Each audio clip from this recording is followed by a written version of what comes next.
Mimi ni Isaya Puri, Chief Officer Livestock Production and Veterinary Services, Isiolo County. The Chief Officer Livestock and Veterinary Services, Isiolo County. Tuko hapa kama county ya Isiolo. We are here as the Isiolo County government and as beekeepers. If you look behind me, we are today receiving 140 beehives for 14 groups, with each group having 30 members. 140. Hapa leo kumekusanyika vikundi 14 ya wafugaji na kila kikundi iko na members 30. When you quickly calculate, you will find that we have more than 600 farmers present today. Zaidi ya 600 ambao wamekongamana hapa siku ya leo. Naitwa Abdia Gede. I am Abdia Gede from Ismakal Women Group here in Buratwad. I am new to beekeeping and I am so grateful today for all the training I have received. I am now ready to be a beekeeper. We are grateful to E4Impact and the county government of Isiolo for giving us this opportunity today to receive this equipment.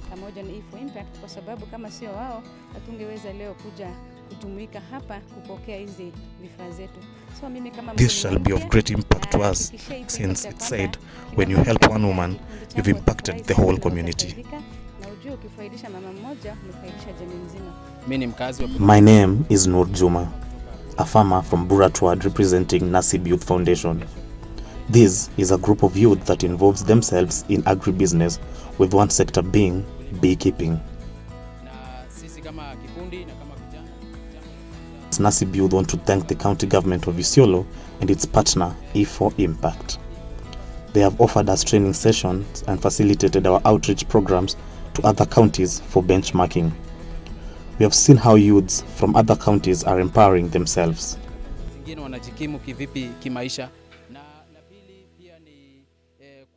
My clarion call to all youth is to embrace beekeeping. This is a business venture that is an alternative to the traditional livestock farming practiced here in Isiolo County. Na mambo ya ukulima mbadala kutokana na ile ukulima ya mifugo tulikuwa tumezoea kwa kawaida, ni mzuri pia tujiingize kwa mambo ya ukulima wa nyuki kama vijana, na ni nafasi pia ya kuweza kupata kazi, nafasi ya kupata ajira na nafasi ya kuleta pesa mfukoni.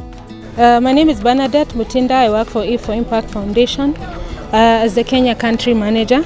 E4Impact Foundation is part of the DRIC project being implemented in Isiolo to build the resilience of the local communities in Isiolo. The project is funded by the European Union. So today we are here to support about 14 women groups in promoting alternative income generating activities for women.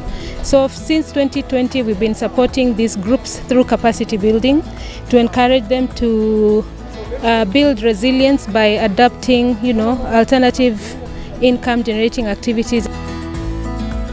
We want to give our sincere gratitude to E4Impact in collaboration with the Isiolo County government. We have seen their capacity in monitoring and evaluation of the progress of farmers. We thank them again and may God bless them in abundance.